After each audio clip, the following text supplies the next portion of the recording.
now, the Lowe Post. Welcome to the Lowe Post podcast. Basketball's back. All-Stars over. Leave it in the rearview mirror. We had some real games last night. Western Conference playoff implications everywhere. 12 games, some big ones to talk about. Dallas continued its ownership of the Phoenix Suns with a home win that was kind of a comeback and then kind of a runaway and then kind of demoralizing for the Suns. And then there was a horrible fan interaction with fans calling KD names and then trying to be his friend. Oh, sorry, KD, didn't mean to, blah, blah, blah. Losers. And then the Oklahoma City Thunder. Gordon Hayward's first game didn't play that much, but they laid the smackdown at home against the LA Clippers, who are becoming everyone's chic pick to win the title. I don't disagree with it. Love the Clippers. Not my pick to win the title, but they're awesome. Oklahoma City has now won the season series against the Clippers, won the season series against the Nuggets, and is tied 2-2 with the Timberwolves. They are one game back in the loss column. They have a very manageable schedule, and I think they want that number one seed, and I think they told us that last night with how they played. And then the Warriors and Lakers, the battle to get out of the 9-10 bracket. Is it hopeless? All these teams above them are doing them no favors. To help us all sort this out, Dakhil, former video coordinator for the Clippers, illustrious LA Clippers tenure, now writes for The Athletic, for Bleacher Report, has a video series called One Mo Thing where he teaches you stuff about basketball. Mo, how are you? Oh, I'm doing great, Zach. Thank you for having me. I mean, I'm just happy we have basketball back. Like the couple of days off with no basketball, it's fun the first night, and then after that I'm kind of looking around going like, so what do I do? You know what else is exciting? What's that? We're getting closer to the Victor Wembanyama 5x5 game. It's coming. I've been talking about it all year. He's been my pick since before the season started. We have not had a 5x5 game in a long time. There's only like 24 that have ever happened, I think, in recent history anyway. And Victor Wembanyama was one assist away last night. He had 5 steals, 5 blocks, more than 5 points, more than 5 rebounds, and 4 paltry assists. If it's not him, it might be one of the Thompson twins. They flirt with it every once in a while, but it's coming, Mo. It's coming. No one loves 5x. I don't know what it is about 5x5 games. I get very excited by them. No, I mean, it's first off, it's an unbelievable run where you look at it going like, damn, this guy literally did everything he could possibly do on the court with all of that. But we got to put a 5x5 watch on now. Like I want when Aaron Judge was chasing the home run record or whatever it was, you know, they had little boxes of whenever Aaron Judge was at bat. I want that now. I want that when Victor's close. I want a little box of whatever game we're watching of the 5x5. Yes, can he go for it too? Like keep him in the game in a blowout, throw some nonsense passes just to try to get assists. Kings beat the Spurs last night. And, you know, look, here's where we are in the Western Conference. We have a 4-team race for the number 1 seed. All of these races were in play last night in head-to-head games of great interest. That's Minnesota, Oklahoma City, Clippers, Nuggets. That's going to be the top 4 in the West. Then we have a 4-team race currently for spots number 5 and 6, aka escape the play-in. That's New Orleans, 34-22. They've won, I think, 7 of 8 now. Yeah. Dallas, 33-23. They've won 7 in a row, have not lost a game since acquiring PJ Washington and Daniel Gafford, and have, in that stretch, thumped the Thunder at home and thumped the Suns at home. The Suns fell all the way out to 7th, 33-23, same record as Dallas. And the Kings, kind of everyone's forgotten team. If there is a team that is going to fall from the top 8 into the 9-10 slot, give the Lakers and the Warriors hopes of getting into the top half of the play-in, the schedule would say it's either the Kings or the Suns, who have 2 of the hardest schedules left. I think the 2 hardest in the West. I think people just sort of default to the Suns' high-level talent and say it can't possibly happen to them. But Suns are quietly 7th, which is kind of a disaster. And then, so 2 of those teams will make the playoffs without a fight. 2 will go through the play-in. And then the Lakers and the Warriors who played last night, the Warriors win with LeBron James sitting. The Lakers are 9th at 30-27. The Warriors are 10th at 28-26. And look, I've already seen the rundown for NBA Today, which we're going to tape in about 3 hours. To the surprise of no one, the lead segment will be Warriors-Lakers, 2 of the transcendent stars in the history of the NBA, 2 glamour franchises. And we keep asking the question, Mo, every day on TV, on every show we do, which team has a better chance of making a long playoff run? That's a cool question. Right now, they're 9th and 10th. They're playing each other in the losers bracket of the play-in tournament, and one of them will be out before you get to even the halfway point of the play-in tournament. And the other one will have to win another game just to get in. So forget the long playoff run. They're 3 and 4 games out of the loss column of 7th and 8th. And I think last night with the Dallas win, with the Kings win, with the Warriors win, with the Thunder win, these races are going to be wild every single night. The swings are going to be absolutely wild, and the stakes are enormous. I mean, the Suns are all in. The Mavs are 80% in. The Lakers and the Warriors are aging and trying to save their seasons. The Nuggets are defending champions. The Clippers are almost all the way, pretty much all in. Like, this is the Wolves went all in. This is really exciting stuff. I mean, every night's going to be a deal where after the games, you got to run to the standings to see what's changed, because it's just going to be like that. It's so tight with all of these races that you just kind of outlined perfectly, where it's like, oh, wow, this loss, now the Suns are going to be 8th, whatever. Like, it's going to be one of those things where you got to stay on top of it in that sense. And this is kind of perfect for the NBA in terms of what we were talking about with the play-in a long time ago. It's made all of this matter in a way where we're a lot more locked in terms of seeing who's going to do what seeds. Teams are competing. There's not going to be a lot of nights off for the LeBron, even though he took last night off with the ankle injury. You can't afford that, with not going to be a lot of rest days in between with all those things. The Clippers, they need to keep rolling with everything they have in terms of just keeping the train going and moving forward. All this stuff, everybody's gunning for it. All these seeds matter. And then it matters kind of like we're going to start looking eventually at playoff matchups. Right. And like, do you want to stay out of this bracket or what? The West is such a wild crapshoot. It's kind of like, it doesn't matter. It's all chaos. But I think that's something to keep an eye on as we go through the stretch run of this season. Look, here's the reality for all of these teams, from New Orleans in 5th.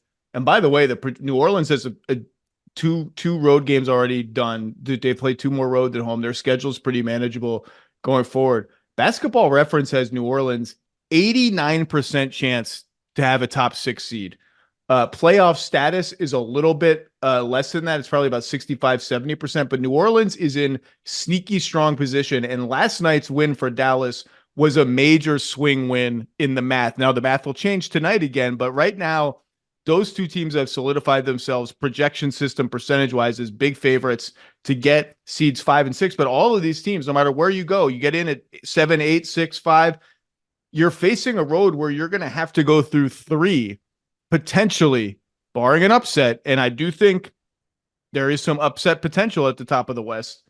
You're going to have to go through Denver, Clippers, Thunder, Wolves, 3 of those teams. Like, I don't really care how good you are. That is, if your definition of a long playoff run is conference finals and you got to beat 2 of those teams, like the Warriors are 2 games over 500. The Lakers are 3 games over 500. They're both hot. They're both playing well. I believe in what the Warriors have going right now. But you got to demonstrate a lot more high-level play for a lot longer than those teams have to put 8 wins against 2 of those teams on the table. Yeah, I mean, that's the thing about the playoffs. Like, it's especially in the Western Conference, and it's been that way for a long time, is every matchup's kind of a disaster in the sense of like it's chaotic. There's things about it that you'd be excited about as a team that's scouting it, preparing for it, and there are teams you're just there are things you're terrified about, and that's in every matchup across the board. I mean, that everything we're saying, like if the Warriors sneak in and end up being the 8 seed, after the play-in tournament, that's tough for the Wolves. Like I know they've had a lot of run with that, but the Warriors aren't going to be afraid of them. I know the Wolves aren't going to be afraid of them either, but that's a tough first round matchup for the number 1 seed to have to go up against a team with the pedigree that the Golden State Warriors have. Like that's kind of the juxtaposition of the Western Conference, in that there's no easy series in the first round, right? Like the 1 seed would normally get a series where it's like, okay, 4 or 5 games, we move on, we're good. And now it's like, oh, this might go 6 or 7 just on that. If the Wolves and the Thunder are 1 and 2, and the Wolves, because I think they have like 7 home games in hand or something crazy like that, and a pretty decent schedule, they're being given like a 60-65% chance at the 1 seed, period. The Thunder, after last night's win, have the best point differential in the West. They have something like a 30% chance at the 1 seed and then a 40% chance at the 2 seed. So they like, we could get them at 1 and 2. And then you're looking at two teams who have not won a playoff series, period, at seeds 1 and 2, which is very, very unusual. And look, and it's an obvious thing, but if Golden State and the Lakers are 9 and 10, that's where we end up. And the math is overwhelmingly, I'm not overall, like each of them has like a 33% chance of getting up to 8th and above by most of these systems. It's an obvious thing, but if that's where they stick at 9 and 10, those teams can only be 8. Those teams can only play the number 1 seed, whoever gets through the play-in tournament. And Minnesota Golden State would be an incredible matchup because you have this titanic size team, the Wolves, against this little Draymond at center, pass and cut and shoot, spread you out machine in the Warriors. And I mean, not to get sidetracked, we do this all the time on TV. We ask the question, who do you think has a better chance at a long playoff run, the Warriors or the Lakers? And I would define long as 2-2 in the second round. You got a real shot to get to the conference finals. Anything after that is like, I got to see a little more. What is your answer to that question? Because I have one that's starting to crystallize now, but I'm curious of yours. For me, it's the Warriors.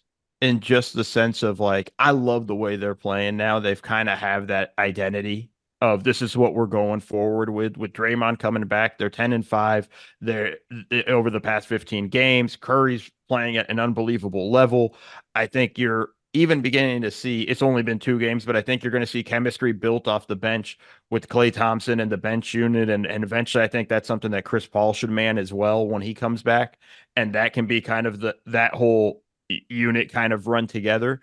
But I think you're seeing everything sort of mesh together now that Draymond's back. I think he's made the Jonathan Kuminga, Andrew Wiggins action work between the two of them. And I think that kind of plays perfectly. You got to talk about Pods, and just what he's contributing. And I mean, like, I just think with them, I think they have that there. I think when you look at them over the past 15 games, they have a number 1 offense in offensive rating. They have I think it was 7th in defensive rating. Like that's a profile. If we saw that throughout the course of the season, going like that's a team that can make a deep run in the playoffs.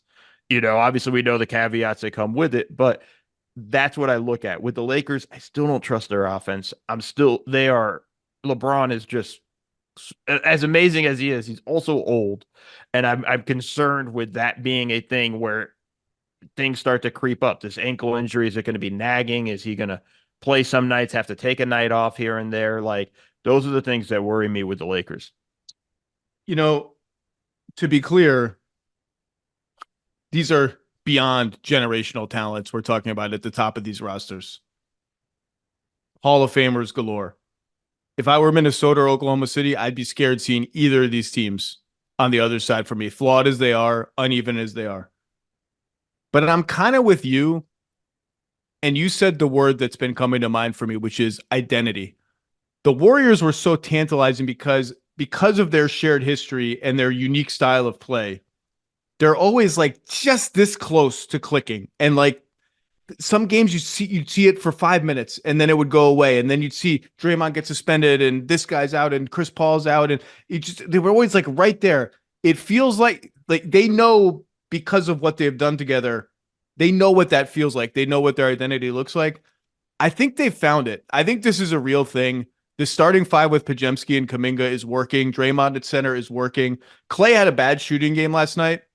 I thought he moved the ball well, which is the number 1 thing I want to see from Klay. Don't force it. Just make the extra pass. You're still Klay freaking Thompson. People are still going to fly at you when you come off pin downs. Just find Trace Jackson Davis. Find Draymond on the roll. Find your pin down guy. I thought he was doing that. Chris Paul will help. Moody came in last night and gave him good minutes. Hasn't been in the rotation much lately. It just feels like they've figured out who they are. And the Lakers, maybe they're getting there because of their starting Hachimura and Reeves finally. I think Dinwiddie will help them. It just doesn't feel as seamless to me as it does with the Warriors. I think the Warriors right now, they have me on high alert for like, okay, all right, like this is interesting. They figured out a style and a rotation that works. Let's talk about Mavs Suns, and specifically, what have you seen from the Mavs in this 7-game winning streak, half of which has come with Washington and Gafford. Gafford came off the bench, I think, for the first time last night. Lively came back in the starting five. What was interesting to me about last night was how often and how much they went with Kleba at the five, which was reminiscent of how they beat the Suns in the playoffs 2 years ago. Just spread you out. Luka just hunts for his matchup, gets his matchup, plays bully ball. You got to send help, and there's just shooting everywhere. That was an interesting, because when they got Gafford, it was kind of like, well, now they have the same prototype center for 48 minutes a game. What does that mean for Kleba? And I think last night was a smart move by Jason Kidd and the coaching staff, saying, no, we still have this card in our deck. And if he's healthy, we're going to use it. This team, look, I've said for, like, it's obvious, Luka is terrifying, like absolutely terrifying. I want no part of that dude in a playoff series. The long-term risks of these trades are what they are. Like, they gave up a lot to chase their tail after losing Brunson, after Grant Williams not working, and on and on and on. PJ Washington is a role player for them. I mean, like, that's what life is next to Luka. He's a better role player than Grant Williams, particularly on offense. Is he better enough to justify what they gave up? We'll see. I mean, he mostly stands around, a couple dribble drives here and there. Solid defense last night, guarding KD a lot. But right now they look good, and like, they'll be underdogs whoever they face. But I wouldn't want any. Their offense is legitimately terrifying. Oh, it's a nightmare across the board, because we didn't even mention Kyrie and all of that, right? Like, okay, and then with everything you have there, it's okay. You found a way to slow down Luka. Cool. He's just going to kick it to Kyrie, and now you got to contend with that on a second side, and the action coming downhill at you. Like, that's kind of chaotic and all that stuff. I think the important thing with the PJ Washington trade is it allows them to play Kleba at the five, right? And now kind of opens that door for them and puts them in that position where it's like, okay, now we can kind of really spread you out a little bit more. And I think that opens that door in that way. It's one of those things that you outlined the risks perfectly of the trade, but just looking at it now, like, those guys kind of fit in seamlessly right off the bat. I mean, it's Derek Lively gets to come in and he doesn't have to worry about fouls. Whether he's starting or coming off the bench, he doesn't have to worry about the fouls. Just play hard, dude. We got a guy cover you if we need to play big. We need to play small. We can go with Kleba. We can go with PJ Washington at the four and really kind of play the game and spread the floor and make defenses chase us and work with all of that stuff. Like, I think there's just a lot of things with it. And I think, this is fun for Luka now. Like, this is an area where there's just so many weapons he can go to with everything, and so many ways he can pick his spots. I mean, he had an assist, I forget where it went, but from the post last night. Like, they're going to find ways to move him around the court now and play him in different areas, because they're able to kind of have more room and more space with all those things. The Grant Williams stuff didn't work, but I think they're going to get what they wanted out of PJ Washington. Not necessarily the same volume or whatever, but I think the ability to play that way with PJ Washington that they wanted to get when they had with Grant. And I think the most important thing now is they found versatility. Like, my thing in the playoffs, if you got to play multiple ways, because a team's going to stop you at a certain point if you just play one way. They have ways to play. They have now different ways to play and throw different things at you. The Suns were struggling, man. Like, when they went small, they had to take Nurkic out. And then from there, the offensive rebounds started blowing up for the Mavs. They started crashing from the corners, pulling up stuff and getting, 2-3 opportunities every time down. And that became a problem for the Suns that they couldn't handle. They even started switching with Lively on defense on a few different times. And he has the speed to do that. I mean, look, all of this is working because Kyrie and Luka have meshed even better, I think, on offense than even the optimists thought.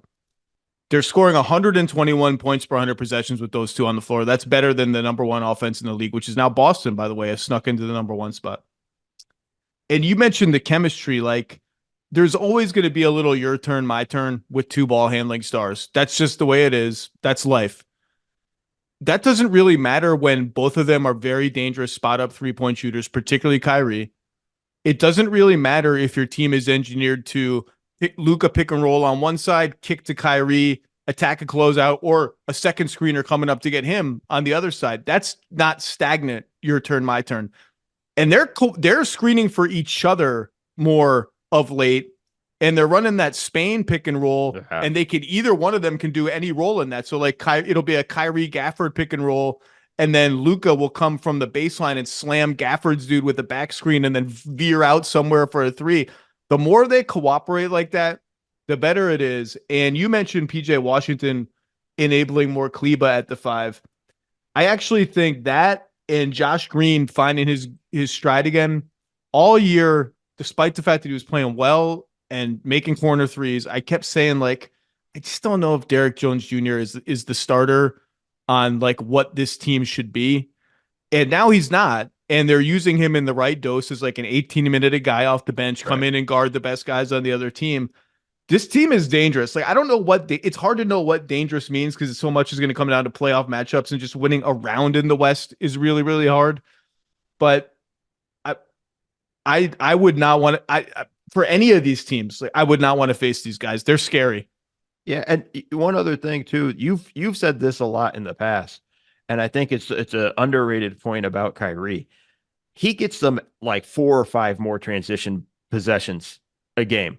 And he's playing faster. He's looking to push right away and things like that. Like, I think that's an element that they hadn't had in the past with the way Luka likes to kind of play the slow down and let me control everything method. I think adding that with Kyrie to kind of kick that transition up and get those man, if you get 3 or 4 easy baskets a game, it's huge. It makes a big difference. And I think that's the stuff that like you're seeing with the Mavs kind of all come together right now. And it's like you said, like it's just like when you see the draws for the playoffs, you know, there's a team that's just going to be like, we got the Mavs. Like, this is going to be tough. Like, it's a challenge. And I know it's what I said about the West is going to be like that the whole way. But you got to be afraid because this team they made it to the conference finals when they weren't supposed to. They were Luka can go off at any point and can be the best player in any series. You know, he has that capability. Like, you just have to be worried about that, and you got to watch for this. You know, throughout this, we got to see how it plays out. They're on a nice run right now, 7 in a row. Let's see how it plays for them. But this is a team that can definitely put an upset out there. I mean, you could argue, and look, over a 2-week stretch, this argument could be rendered invalid by one hot streak by another player. The only series in the Western Conference in which Luka is not the best player is a theoretical Dallas-Denver series where Jokic is the best player. Now, look, they could get Phoenix and Durant could average 35 a game. The Kawhi-Luka battles in the playoffs, like for the first 5 games, it was kind of like, oh, Luka's the best player. And then Kawhi scores like 90 points in game 6. It was like, oh, actually, and guards everybody. It just starts taking the ball from people. I was like, oh, Kawhi's the best player. In a 2-week stretch, any of those guys are that good, but that's how good Luka is. Kyrie has been unbelievable for them. And you nailed it on the pace. And Luka has brought into the pace too, which people did not think he would do. Skeptics did not. He wants to walk it up. He wants to be, the puppet master, control everything, jog it up the floor. He's not even like whining to the refs quite as much in the last couple of weeks. Don't jinx it. I know. Let's talk about the Suns. Obviously no Beal last night. Just got Royce O'Neal. We'll see how much that helps their team. I didn't like how they played last night, and I feel like the continuity in their offense has backslid a little bit in the week leading up to the All-Star break.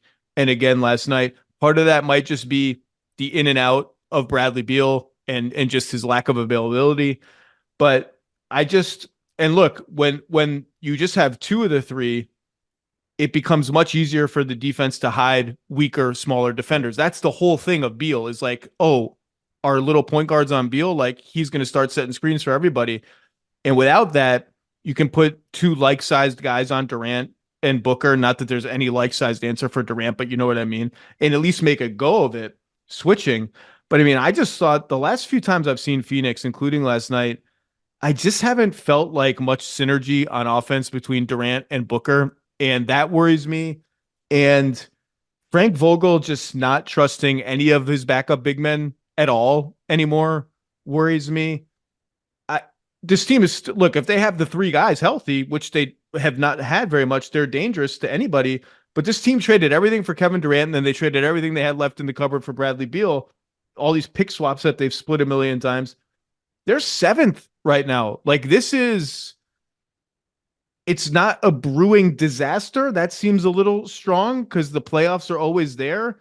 But if they're in the play-in tournament and that's I mean, and they got to get on a run like against elite team after elite team, that's just too hard, man. I don't know. What have you seen from Phoenix lately? Because I'm not worried, but I'm not like loving what I'm seeing. This is a team that screams to me that like I wish they had a true setup man. Like just a guy and with I understand like with Beal out, that's something he could have done. I know Booker's been doing a great job playmaking, but I want somebody to set Booker up.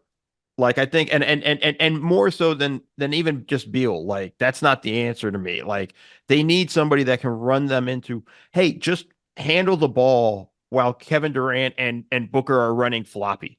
Just something even as simple as that. But they don't. It's Booker's got to come down and set up KD, or KD's got to come down and set up Booker, and it's not really like a good flowing action. I don't think that's something that I would want to have KD do a lot of, and I think as you need to be able to add that stuff there with Book, and I just have him work a little bit more off the ball and run around and attack off of that stuff coming off screens and pin downs and working into those things, and you just don't have that ability to do that. And then on top of all of this, the turnovers are just absolutely killers. I think they had 7 in the first quarter last night. Like you're just watching this stuff going over and over again. It's balls flying every which way. That leads to transition points the other way. That leads to opportunities for the other team to attack and so on. And I just feel like when I'm watching the Suns, it's a level of frustration in that they don't necessarily know what they want to do on offense. And part of that is because Beal's been gone for so long, and when he comes in the lineup, it's a few games and then he ends up missing a few more. And it's that challenge of trying to figure out the chemistry. Like my concern for them is they're running out of time, because these guys all need to play, something to like 30 games together. And I don't even think we're going to get that. Like, I don't know if they're going to have enough time to build that chemistry that you're going to need in the playoffs where you have to improvise something or whatnot. And I think for me, that's the concern for me with their offense and with the team in general. Yeah, there's been the last couple weeks, there's been a lot more, all right, Durant go one-on-one or Durant Nurkic pick and roll with Booker standing in the corner. And even more of the flip side, Booker cooking. And look, he's had some games where he's been just killing people down the stretch. And KD's just chilling in the corner, which if it works, it works. And even when it works, I don't know that either player is psyched about that arrangement. But last night, like as the game's getting away from him, there were a bunch of possessions where KD just kind of dribbled and ran a little pit. And like Booker's in the left corner with Tim Hardaway Jr. on him. And I'm like, man, can you move, man? Like, can we get you to set a screen for Durant? Like put Tim Hardaway Jr. in the action. And there was just nothing going on. But look, their talent is their talent, but this season is not gone to plan. And I don't want to hear anything about how, well, this was year one with Beal. It's a 2-year window, a 3-year window. Like the window is now. The window was the second you made the Durant trade. It was urgently, we have to win immediately. No one last year was talking about, oh, this is just year one of Durant, Booker. I mean, I guess we were because they didn't play that much. Durant turned his ankle in the warm-up line his first game. But it's not like anybody was making excuses for them in the playoffs. They're the only team that took 2 games off Denver the whole playoffs. Like their expectation was to win a championship right away. Like that's the deal. Sorry. And now they're seventh. And it's not even that. The rest of the West is getting better. The Thunder aren't going anywhere anytime soon. We don't know what's going to happen with the Wolves. Denver's not going anywhere anytime soon. The Mavs aren't going anywhere anytime soon. Like it is now because there's no other opportunity. So West is only going to get tougher going forward in the future years. And it's not like they have means to go get better. And I think the Nurkic stuff, he's been great for them this season, but there are times where they got to play small. And that's going to hurt them, and that's going to put them in a bad position because I don't think they're well equipped to even play small. There are teams that could outsmall them. I think, although at full strength, if they put the big 3, O'Neal and Gordon out there, or O'Neal and Allen, or Gordon and Allen, that's pretty goddamn tough to beat. And when they go 5 out, is when Okogie actually becomes more playable for them because you can kind of play like the center, just screen and dive to the rim. Otherwise, Okogie is like only playable if it just happens to be one of those games where he makes a couple of corner threes where nobody's guarding him. Speaking of tough, by the way, Phoenix has easily the toughest remaining schedule in the entire league. And it's not one of those things where you look at the winning percentage and but that's really tough. And then you look at their home road. It's like, well, at least like 6 more of them are at home. They've already played 2 more home games than road games on top of having the toughest remaining schedule by opponent winning percentage. Like, Suns fans don't want to hear it. If Beal don't come back soon, and I guess he's on track to come back soon, you just never seem to know. And even if he does, like, it might be an uphill battle for the Phoenix Suns to not be in the play-in tournament. That's where we are in the Western Conference. The Mavs won the season series off of that, right? Like, was that the deal there? I haven't checked. I'm not quite in head-to-head checking mode across the board yet. But yeah, that's a challenge. Now you have to win an extra game. You can't tie the Mavs. You got to beat the Mavs. If I'm correct, if I'm wrong, I apologize. The single most interesting thing that happened last night, in my opinion, in the whole league, it's not like I watched every game. I watched 3 of the 12 games, start to finish. The most interesting thing I saw was in the Clippers Thunder showdown at the top of the West. The Thunder starting the second half with Isaiah Joe over Josh Giddey. And the reason they did that is because Ivica Zubac was guarding Josh Giddey and not guarding him at all. And without Josh Giddey there, he kind of had to guard Chet Holmgren. And they did not want him to guard Chet Holmgren because they wanted to take away Chet Holmgren's pick and pop threes by having Kawhi on him or whatever wing. And they didn't think Zubac could drop and recover. And sure enough, like, they tried to finagle all these schemes. Like, okay, if Chet screens and pops, Zoo, you're going to drop, and then someone else is going to come up from the wing, and you can drop back and cover who's ever on the baseline. And it didn't work, and Isaiah Joe got a bunch of backdoor cuts right away.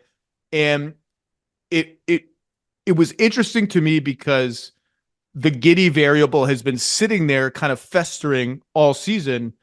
And to his credit, he keeps shooting the open threes that people give him. He made a couple last night. Still a very good player. But it was interesting to me because, A, this is why they got Hayward, and they're going to ease him into the lineup. And B, that substitution in the regular season in a game a lot of people are watching suggests to me, obviously, that the Thunder really wanted to win that game, really wanted to win the season series against the Clippers, and really would like to get the number 1 seed if they could. That was we're a serious team taking this game seriously adjustment by Mark Dagnall, and it worked. And man, this team we can sit here and talk about how young they are, how they didn't get another bulky center, although I like the Biyombo didn't play last night, but they kind of did on buyout, not via trade. But everything I just said about Chet Holmgren and the adjustment to start Isaiah Joe to force Zubac to guard Chet Holmgren, that's why they didn't get a rim running, paint clogging center, because their drive attack system does not work with that kind of player on the floor as well. Anyway, this team, look, I mean, they haven't won they haven't made the playoffs as currently constructed. We don't know what they're going to look like in the playoffs. You hear skeptics say, well, Shai's not going to get all these calls in the playoffs. I don't know. He's not he doesn't strike me as like this crazy grifter who's just making stuff up and getting calls. He's an MVP candidate. They're just elite on both sides of the ball. And, it's a credit to Sam Presti. Like, the first time he had a big 3, Harden, Westbrook, Durant, those guys are picked 2nd, 3rd, and 4th in the draft. Like, everyone kind of knew those guys were going to be good. This big 3 that's happening now, and not enough people are talking about Jalen Williams, who is a flat-out star and is going to be more than that. These guys were picked 2nd, that's Chet, 12th, and 11th. Now, he didn't pick SGA. Obviously, he acquired SGA. This team's really goddamn good, man. What did you see last night from what of this game interested you? What do you think of the Thunder going forward? Yeah, just to kind of piggyback off your talk of the substitution, the Isaiah Joe starting in the 3rd quarter. I mean, that was a playoff move, right? Like, that's a playoff adjustment, and that's a playoff adjustment you would make after a game. Like, okay, we're changing our starting lineup, whatnot. Like, that's the Thunder's first playoff adjustment. If they don't make that a thing going forward here on out, right there. The thing that stood out to me, Zach, I rewatched the third quarter last night because I found that quarter just fascinating. And the thing that stood out to me was the Thunder's defense. These dudes do not stop coming. Like there was a play to talk about Jalen Williams. There's a play where it looks like Zubac has a clear dunk. No, Jalen Williams comes V-backs or drops down, blocks that shot, leads to a transition. Isaiah Joe gets a dunk in transition. It's another possession where it looks like it's a clear turnover. Like the Thunder have the ball, are about to run. I think the ball goes off Aaron Wiggins' leg. It looks like Amir Coffey's about to get an easy bucket. Shai and Wiggins both recover and block that shot, and they don't get a bucket off that. Off of a 2-on-1, a Westbrook Zubac 2-on-1 versus Shai, Jalen Williams comes in at the end and blocks Zubac. Like they just keep coming defensively. And then off of that, they run so damn hard. They were just running the Clippers off the court in transition. It was just flying up the court over and over again. And with that kind of speed and the way they were playing and with that defense, like I just kind of looked around and was just like, oh, okay. Like, I've been kind of somewhat of a skeptic. Like I'm not sure what they could do. We'll see what the playoffs look like. I'm still worried about never having won a series. I'm more and more inclined to be like, oh, I'm in. Like this team's a massive threat. Yeah, like you just I'm in. And I want to give Dakhil a lot of credit. Like he's been phenomenal. I just wrote a piece recently just of plays I like that I've seen recently, and he had a great end of game play where he used Shai as a decoy screener to get Aaron Wiggins a bucket to tie the game against Toronto. I remember that game. Yeah, they won in overtime, I believe, right? Yeah, they won and they won in OT. And it's just like you're watching these things and you're just seeing all the small stuff that they're doing. And he's not afraid to make a change. He's not afraid to call different plays out and get them moving. And I just think defensively, they're so tough. And I haven't even talked about just Chet being at the rim. The PG tried to get him and missed a dunk, but Chet altered that. PG went for it, though. I let PG cocked it back and went for it. If you're going to go for it, go for it. Right. And then and Terrence Mann tried to get him in the third quarter. And Chet was right there. And it's like, I just think there's a defensive like intensity within that team that's just so hard to for teams to figure out how to attack and how to go through it. And they're able to hide Shai. Last night they were able to hide him a lot more. I thought the Clippers could have done a better job trying to get Shai into more actions and try to attack him a little bit more.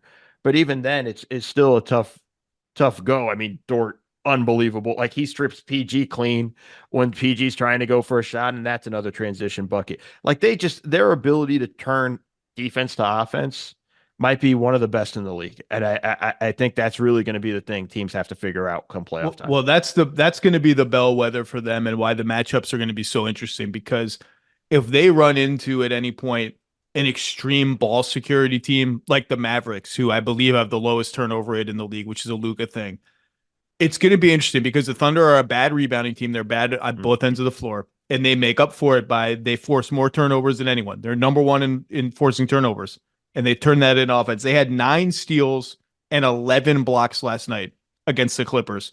Those are 20 defense to offense transition play. I mean, if you are blocked at the rim, that's almost a steal. And that I'm not going to read too much into the game for the Clippers. The Clippers shot 37% at the basket last night. That will probably never happen again the rest of the season. And Russ had just maybe the worst game he's had the entire season.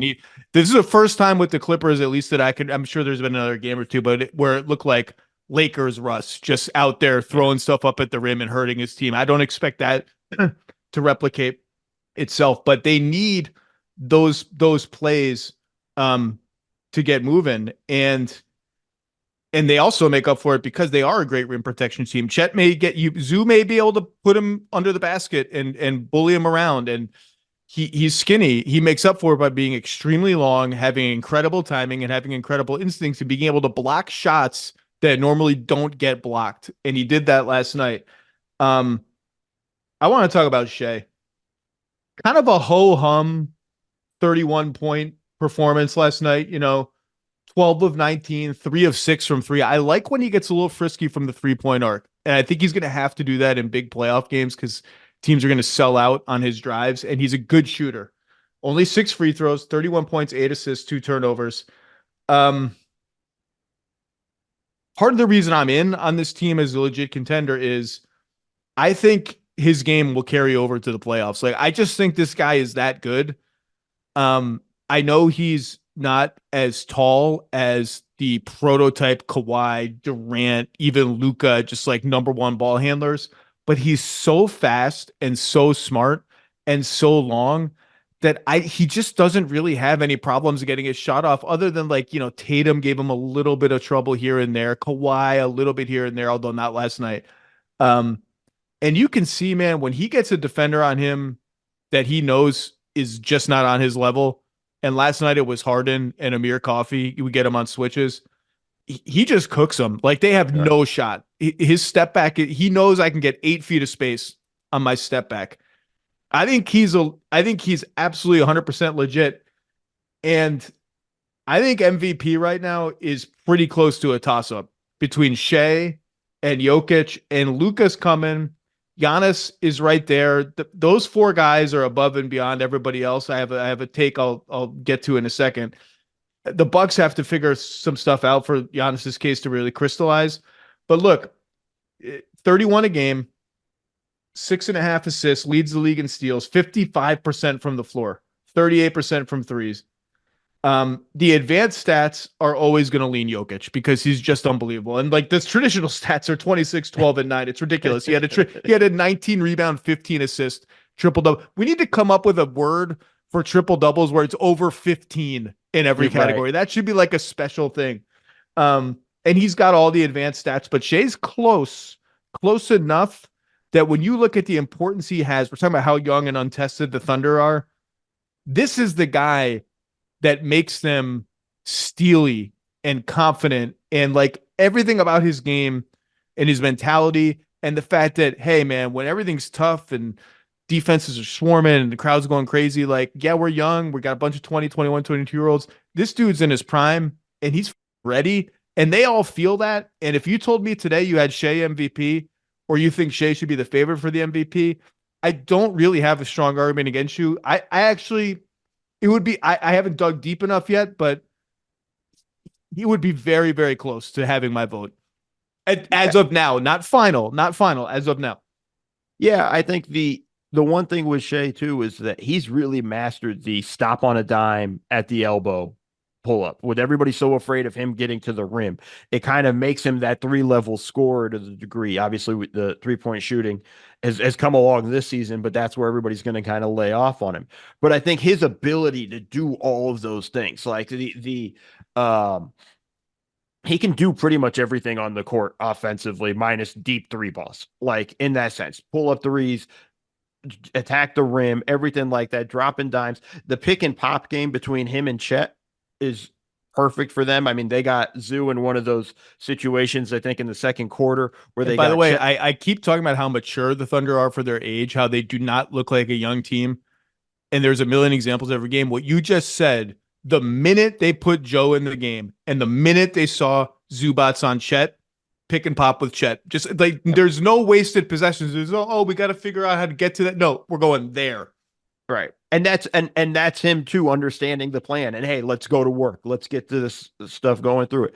Like, I loved Shai. I loved him when he was a Clipper. I loved him, with the Thunder. I've been on the Shai bandwagon for a long time. It's fun to see this crystallize. It'd be a lie if I told you, oh, I thought he'd be an MVP at some point. But, like, to see all of this come together and him hitting all the high marks that were just absolutely absurd across the board. And it's just, at the end of the day, Zach, he's just a competitor. Man, he competes so damn hard on all of these plays and everything like that. It's the whole team doesn't take a play off, and it's him. Not a great defender, still tries a ton defensively, leads the league in steals. And I have my question about steals in general in terms of being a good marker for defense, but he's there and he's competing on all these things. He's contesting shots. He's fighting through everything. Honestly, like, that is your leader of your team at 25 for a very young team. Like, that's impressive. Like, that's a guy you're like, this is a dude we want forever. This is a dude we want the face of the franchise, all that stuff. And we saw these things with, like, the Clippers. I mean, I made fun of the Clipper fans at the time when Shai hit the game winner against the Golden State Warriors in that series, that last series with KD, and they were all going nuts. But that was like the starting point of like, okay, there's something. He's a gamer. He's ready to roll with all of those things. And I think we've just seen it continue to grow. And, credit to the Thunder for allowing it to really blossom, because that's part of it too, is sometimes an organization can stifle that. I think they've done a great job with his development across the board. And I'm just excited to watch him in the playoffs, because I really do want to see how this team reacts to the intensity level and, more importantly, the scrutiny you get from the other team. Because as a video guy, like when we get to do playoff scouting reports and whatnot, we know everything. We know everything you want to go to for the most part. It's not a lot of surprises that come to us. We've scouted the hell out of you at this point. Let's see how you adjust to it. That's what I'm excited to watch when we get to the playoffs with this team. I've said many times that Warriors-Clippers series was a big moment for SGA because he was a rookie. I think he was a rookie. Was he a rookie or a second year? I think he was a rookie. And he got thrown in his first playoffs to guarding the freaking Splash Brothers in that kind of Cuisinart offense where there's copyright David Thorpe that there is no analog to anywhere in the NBA. And he was up for it. And last night, he guarded Paul George a lot of the game. And that, by the way, is the whole conception of the Clippers is you are going to have a very hard time, quote unquote, hiding your defenders against us because you need 3 good ones to guard our 3 guys. And they had Dort and Jalen Williams on Kawhi and Harden, and they didn't want Giddey on Paul George, and they didn't want Chet on Paul George, and Shai's got to do it. And guess what? Shai was fine. Shai slid around he's great at getting around screens. His arms and hands are annoying. He's intense. Look, I don't know what's going to happen with this team, but I think this team is really good. And I do think last night was a signal they would like to get home court or close to it if they could.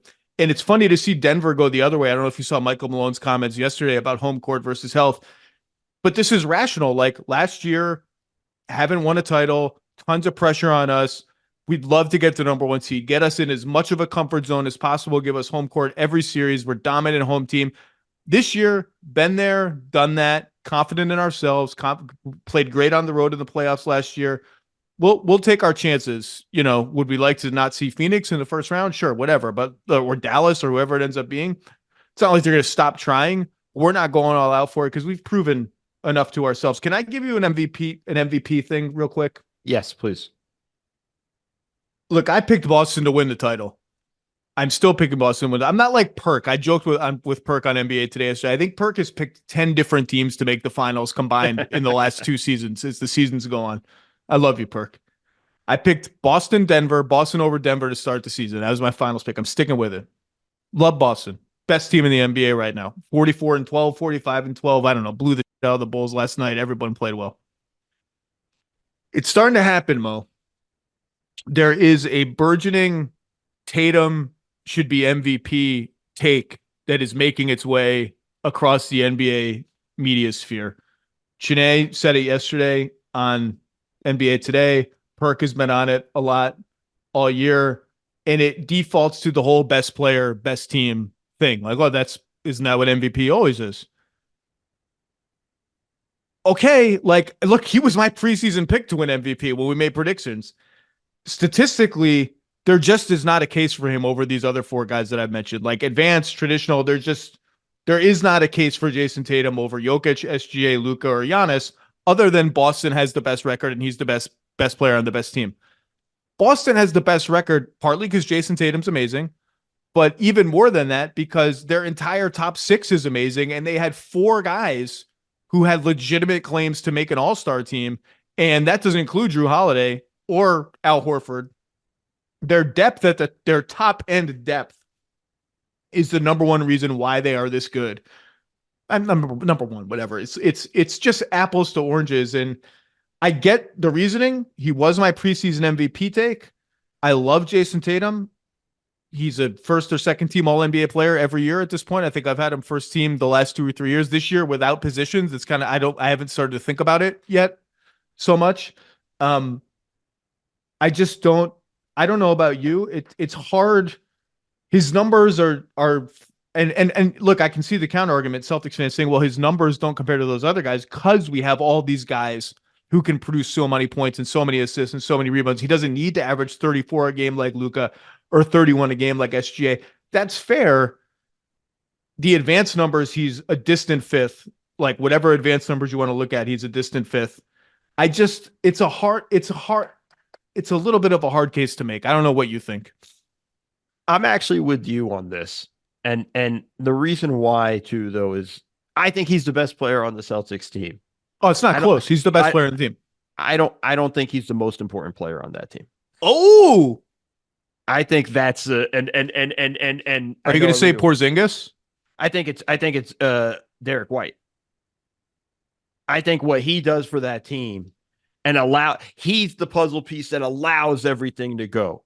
You know, he's the small piece that allows it so that Tatum can go completely nuts. He does everything on the defensive end, does a lot on the offensive end. Porzingis and him in the high pick and roll between the two of them, and then kicking it off so Tatum can attack off of a second side. And when they go to that is stuff there. Like, I think I think when I look at it, I think Derek White has grown to me in a way where I look at him this season and I'm like, yo, they need to have him ready to go for the playoffs.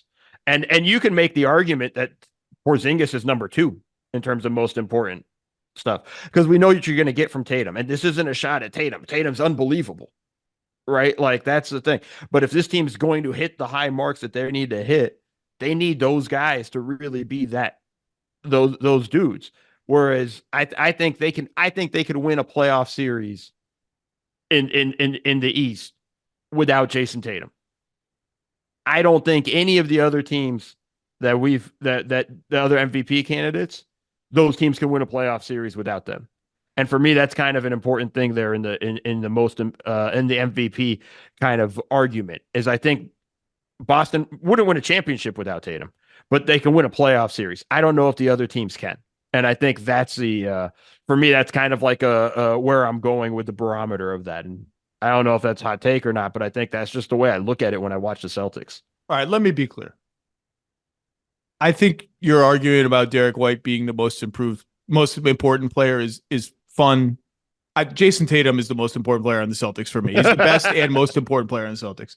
Number 2, look, it's not, if the season ended now, today, and Jayson Tatum won MVP, it's not like I would be outraged, like this is a travesty or anything. I just don't think he's the MVP. That's all I'm saying. And it's starting as we get toward the end of the season. It's starting now and the Celtics put a big gap between themselves and everybody else in terms of record and point differential. I mean, they're plus 10.5 per game or whatever it is now, which puts them in like all-time great team conversations. Which, like, fine. Like if that, and yeah, on the Thunder, he might average 32 points a game. Would he be able to maintain the efficiency he's at? I don't know. I mean, Shai's shooting 55%, Tatum shooting 48%. And true shooting there's a similar gap, not quite as big because Tatum takes more threes. But anyway, that's just fine. Okay. I gave you homework and I did homework too. I said, let's pick our 3 most important players for the remaining 25 games / playoffs. And I said, you can cheat on one of the 3 if you want, only if you want, and make it a lineup, a duo, a pairing, a coach, whatever you want to do. You can cheat. So I'm going to give you first dibs. Give me number 1 on your list. The Minnesota Timberwolves in crunch time.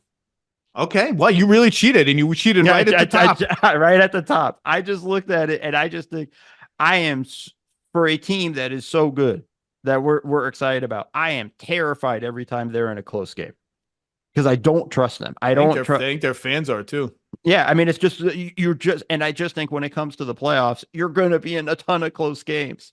And I think that's where they kind of lose their edge in those things. They lose their head, they lose their composure. Mike Conley is helpful in that area, but like even then, like you just see panic set in with this team in a way. And I think they're like 25th in net rating in clutch situations, and it's just like that's the worst out of all the top teams, and you're just like, guys, like you're there with the Spurs, like this is how bad you are in close games. That for me is the most important thing. Like if I'm the Wolves, I want to be in close games all the way to the end of the playoff till the playoffs begin, because I need reps. I need to figure these guys need to get comfortable in this environment when it's tight and everything like that. You just see them kind of clamp and get nervous with everything. And Cat loses his head, and then Edwards starts to lose his head. Like, it gets really bad. I mean, it's a few weeks ago, but that Charlotte game they blew was just like, what are you doing? You lost to Charlotte right before Terry Rozier got traded. And it's these guys all lost their composure completely. Conley didn't play that game, but that's not enough, man. Like, you got to be better than that. Like, for me, that's one of the most important things in the season and the playoffs. It's interesting because the Timberwolves are number one in the West, number one defense, inside track to home court advantage throughout the Western Conference playoffs. They win most of their games. They don't lose very often. But every loss seems to be like a crisis. They don't seem to have like a normal run-of-the-mill loss. They all seem to be like crisis-level losses. I've said all year, their decision-making in crunch time on offense is my biggest question mark about them. I will say every clutch statistic you cite and we all cite is a very small sample and is 2 games away from looking totally different. And so I do want to see them with more reps, but I do think their defense will travel well into the playoffs. But okay, so give me number 2 on your list. Number 2 on my list is Bojan Bogdanovic. Wow. He's so. I thought we were going to overlap for sure on at least one. So far, we're 0 for 2. I think we're not sell me on Bojan Bogdanovic. I think for what he does for the Knicks and what that team needs. Now, granted, once this is visualizing them fully healthy and all that, he is the most important guy for the Knicks to get them to at least the conference finals, because he's a guy that can relieve pressure off Jalen Brunson in terms of creating, get the ball in his hands, and do a little bit more with all that stuff. And in that process, he's going to find OG Anunoby, he's going to find Randall and all those guys. I think what the Knicks have been missing is just another scorer. And I think he's huge in that sense. And then when they're fully healthy, just having him in the corner just creates more space for them. And I think it opens up more opportunities for them in that sense. Like, for me, I'm really excited to watch this Knicks team when they're fully healthy, because I think Bojan's going to take them to another level. I was pumped when they got him in the trade. I was like, that's kind of a perfect fit for them right now for this playoff run that they're going to need coming up in this season. Yeah, I love the fit. I love the shooting. I am interested to see how it looks, or if they do it. I mean, we're talking about who closing games and what your best lineup is. Brunson, Anunoby, Bogdanovic, Randall, center X is kind of a gigantic lineup that is 3 power forwards, Jalen Brunson, and a center. Can you actually play that lineup functionally? Anunoby may be versatile enough defensively that maybe you can, but there's no DiVincenzo, there's no Hart, there, et cetera, et cetera. It would be interesting, but look, the East is almost boring to talk about in some ways, because 2 of the main teams have major health issues right now. And it's like, it's pretty pat to just say, well, if the Knicks get healthy, if the Sixers get healthy, if everybody's healthy in April, and I mean healthy, I mean like Joel Embiid's not dragging his leg around at 75%. He's pretty healthy. Randall's healthy. He doesn't have surgery. He's healthy. I kind of think the Knicks might be the biggest threat to the Celtics in the Eastern Conference, which I didn't, as high as I was on the Knicks before the season. Partly that's Embiid and the uncertainty about his injury. Partly that's the Heat just kind of haven't found it. I think they'll find it at some point. They're kind of starting to now. The Bucks have been a mess. The Cavs, I love the Cavs. It's just they have not only have they not won a playoff series together, they were embarrassed in their only prior playoffs. I love the way they're playing. They led my 10 things column today. Cavs fans, you can go read that. I talked to Chris Fedor about them last week, etc. The Knicks, their size, their toughness, and the shooting they've added with Anunoby and Bogdanovic is kind of scary. If I were the Celtics, I wouldn't be scared of anybody, but I'd be like, oh, that's going to be annoying to play this team.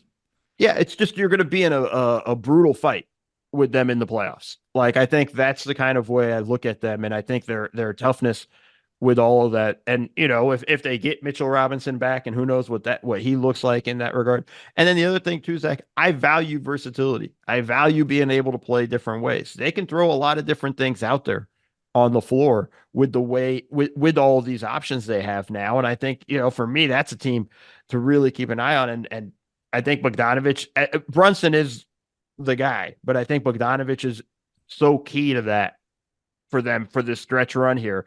I just can't wait. Give me your third your third player. This is our last chance to overlap. I feel it coming because I have my first two I thought are obvious choices. I feel an overlap coming. Number 3. Zion Williamson. Now we're 0 for 3. I thought we might be. I look at it this way. I think part of it is New Orleans. Nobody really knows what to make of the Pelicans. But did you watch any of Zion stuff from last night? I did not see them against the Rockets last night. I did see both their Clippers and Lakers games right before the break, and the Wizards game too, right before the break. And there's just a lot of point Zion going on. And I wrote about today how they are running to death and nobody figured out how to stop it.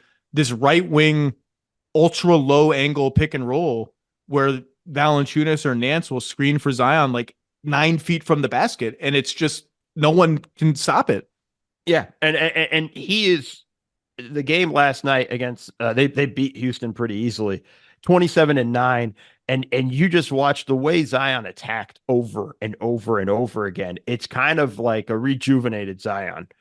I think I was on the podcast with you, like we were right after New Orleans, either before New Orleans in the in-season tournament or after, where Zion just looked awful, disinterested and whatnot. It's a complete 180, was fully engaged at everything that he was doing and the way he was attacking in the paint and whatnot. I think that's the game for New Orleans, and them sitting at the 5 seed, like that's tough there. I think they're a team that we tend to not talk about because we don't know what to really make of them. I'm still confused about the team from time to time.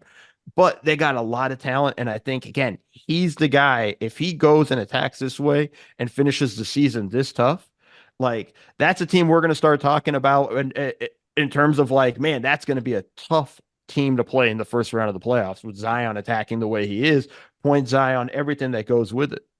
Well, here are your point differential rankings in the Western Conference. 1, Oklahoma City, plus 7.5. 2, Minnesota, plus 7.3. 3, Clippers, plus 5.1. 4, New Orleans, plus 4.5, ahead of the Nuggets. They're just a really good team. I think part of the reason including me, don't quite know what to make of them is no BI last night for the Pelicans, and they're minus 15 for the season, which is basically 0 with CJ, BI, and Zion all on the floor. And sometimes it gets a little clunky. You mentioned Minnesota in crunch time. New Orleans has been awful in crunch time all season.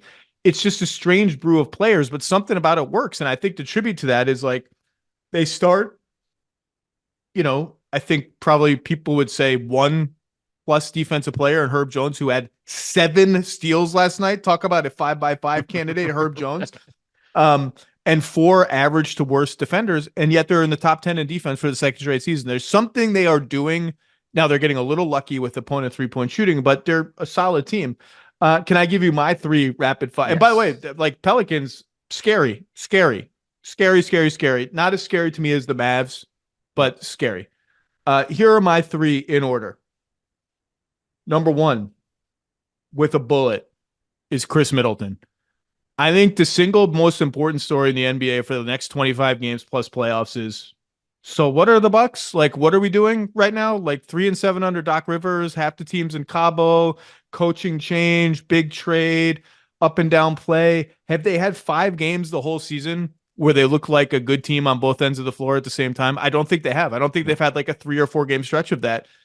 And it talked about it a lot last week. Doc has come in. Defense is better. That's great. Offense has gone in the toilet. That's not so good. But if it's the cost of fixing the defense, having everyone's focus, mental and physical, be there, fine. I can pay that cost. Dame hasn't looked the same. Then he goes to All-Star and looks like Dame again.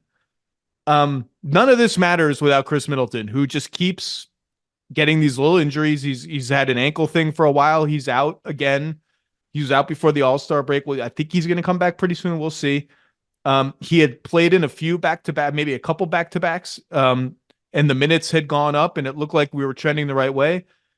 If he can't be 34-minute a game All-Star level Chris Middleton, I just don't see it with this team. And all the focus on Dame and Giannis's MVP case and the coaching change and everything that comes out of Doc Rivers' mouth. What a week in the life of Doc Rivers, by the way. I've lost track of how many Doc Rivers controversies we're litigating at the same time. Just really, it's a lot. He's kind of had a week. None of it matters without Chris Middleton. So that's my number 1. That's fair. No, I mean, he's such a key uh, piece for them, especially again down the stretch when teams are going to try to lock in on Dame and Giannis. He's the release valve to really kind of attack. And this is kind of what we saw with them in the finals when they won the championship. He was one of the main reasons down the stretch of those games they were able to come away with the title. And I think it's fair. It's just it's part of me is just like, I'm so worried with the injuries. I just don't know if we're going to see him really kind of be the guy we need him to be. Well, look, Doc is going to have to figure out how much he likes Beauchamp and Andre Jackson Jr. and AJ Green. What do they call him? Derry Bird. I think Marcus Johnson calls him Derry Bird, which I like. But this is not a team that is built to be great for many more years beyond this one. They have a top 3 player in his absolute prime at age 29. And I know Milwaukee fans don't want to hear this, but the facts are the facts. He has spent most of the last 8 months being publicly cranky about the state of the team. I don't know how many media sessions he's had now where he says everything has to be better. We need to do this better, that better. Everything's got to be better, better, better. Like there's a lot of pressure on this team, and it's they've got to put it together, and that's it. Number 2 on my list was Bradley Beal. We already talked about that.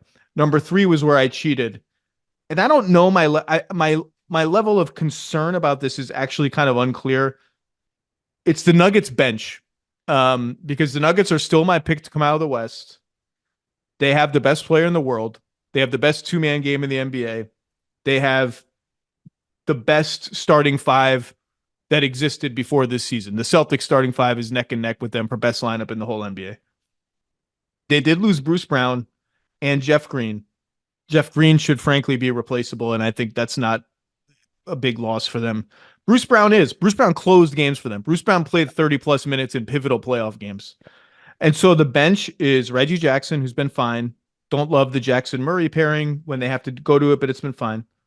Christian Brown has been just okay, playing a little better lately. Peyton Watson, to me, is one of the more interesting players in the league. He seems to block like 5 shots every minute, shooting 34% from 3 and really coming along.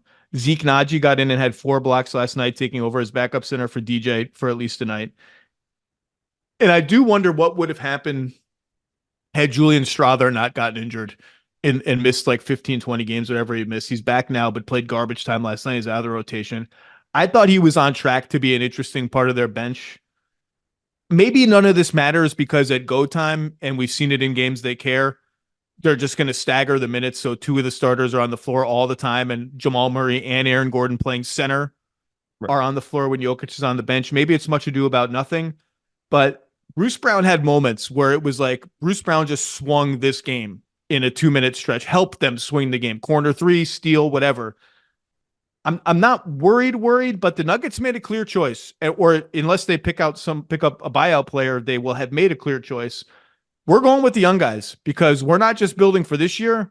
We're building for next year and the year after. And the only way to do that is to see what these dudes can do in the playoffs. I think that was a conscious choice. I can't decide if I'm concerned, but I'm curious. Where are you on the Nuggets bench? I'm probably more just curious because I think some of the questions are answered with what you said, right? More staggering of Jamal and Jokic. Gordon playing the 5 in the playoffs is more something we would see. They're saving him more for that regard. It's the Watson, Christian Brown stuff that we're really curious. Can one of them fill that Bruce Brown role? And that's the biggest question that you got to kind of keep an eye on for that. I don't know how much in the long run that matters, though. You know, if they're coming in pretty healthy with everything, I think, you know, you're just going to be leaning more on your guys, more on your KCPs, more on Michael Porter Jr. KCP keeps getting injured, by the way. I'd like to see him just, even last night, he didn't play the second half of the game. I think he jammed a finger or something. I can't remember. Right. But I think like as long as they can have those guys healthy with all that stuff, the Julian Strawther thing was big because I'm with you. Like I think he was finding his way into the rotation, and I don't think there's something fans don't understand. That's how easy you get out of the rotation. Especially as a rookie. As a rookie for a coach that has had a hard time trusting rookies. You get hurt, you're now in a situation where it's like, okay, you miss a bunch of games, you lose the spot in the rotation, you ramp yourself up.